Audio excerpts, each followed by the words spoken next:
आपने सोचा ये करके वोट मिलेंगे, लेकिन आप तो चुनाव तो हार गए, तो फायदा क्या हुआ? ऐसा काम करने से वोट नहीं मिलता है। इसलिए लोग इंटेलिजेंट है, हमारे देश के लोग समझदार है, इसलिए वोट बैंक का राजनीति के बिना हम अच्छे सोच के साथ में आज इस सदन में फिर से आए हैं।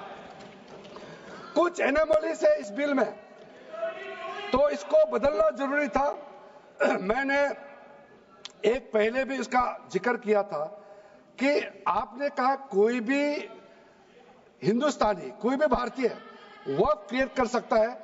वो 95 में ऐसा नहीं था, आपने 13 में बदलाव किया, उसको हमने फिर से 1995 का प्रावधान को फिर से रिवाइव करते हुए ये हमने जोड़ा है कि वक्फ वही क्रिएट कर सकता है जो मिनिमम 5 साल इस्लाम को प्रैक्टिस करता है। बहुत साफ साफ शब्दों में प्रावधान रखा है। सर, जो वक्फ बोर्ड बने हैं, हम उसको बहुत ही सेकुलर, इंक्लूसिव बनाना चाहते हैं।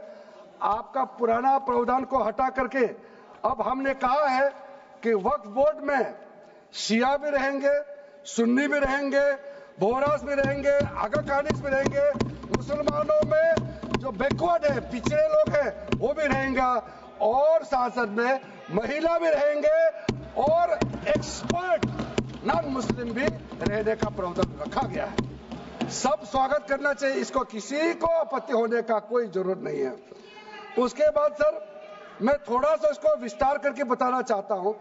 मेरा ही खुद का एग्जांपल मैं देता हूं। मान लो मैं मुस्लिम नहीं हूं, लेकिन मैं माइनॉरिटी अफेयर्स मिनिस्टर हूं, तो मैं सेंट्रल वक्फ काउंसिल का चेयरमैन होता है। तो मेरे होने के बावजूद उसके बाद टोटल 4 नॉन मुस्लिम हो सकता है वक्फ काउंसिल में मेंबर, और उसमें मैक्सिमम 4 नॉन मुस्लिम के साथ साथ में 2 महिला कंपल्सरी है। 2 महिला होना ही चाहिए सर। उसके बाद sir,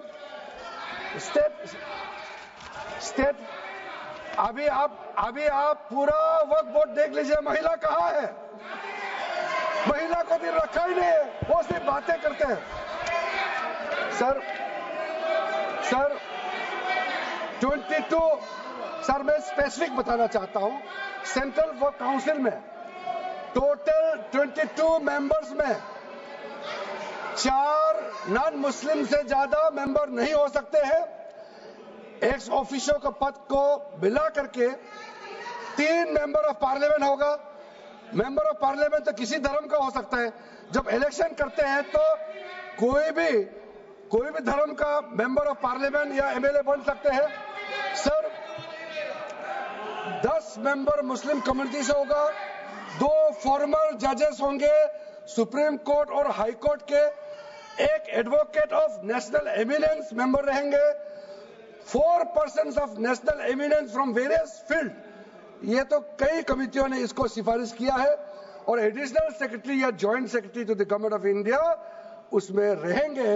out of 10 Muslim members 2 महिला अनिवार्य है, ये हमने प्रावधान रखा है। और स्टेट बोर्ड में आउट ऑफ 11 मेंबर्स 3 से ज्यादा नॉन मुस्लिम नहीं हो सकता है।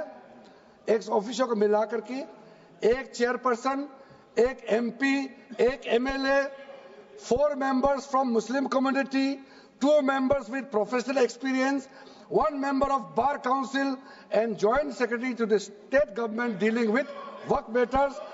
Out of 4 Muslim members, 2 shall be women.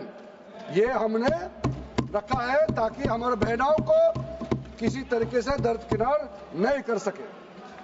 Waqf act sir, हमने जो नया प्रावधान रखा है उसमें जितना भी जो आर्बिट्रेरी प्रोविजन जो जरूरी नहीं था उसको हमने सामान्य रूप से देश में और जितना कानून है उसको मिलाते हुए मुख्य रूप से ट्रांसपेरेंसी इन वक्फ मैनेजमेंट, सर्वे को अपडेट करने के लिए जो पहले इनसफिशिएंट प्रोविजन था, इसमें वक्फ लैंड रिकॉर्ड्स वगैरह में महिलाओं का इनहेरिटेंस राइट, बच्चों का राइट और साथ साथ में कई हजारों केसेस